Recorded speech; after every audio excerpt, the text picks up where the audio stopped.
I would like to save something for the leader in the KHDC to spell out. No, about your campaign about the status of Nagaland and Mizoram to be applicable to Nagaland.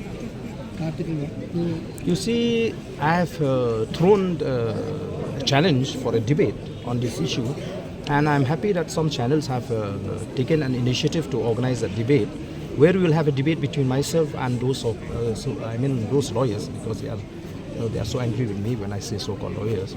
So a date will be fixed for the debate. Then only we will see. Can we have both district council and these provisions? Is it not possible? Or You see, when you fight anything, when you want to ask anything from anyone, first you need to know what is your need.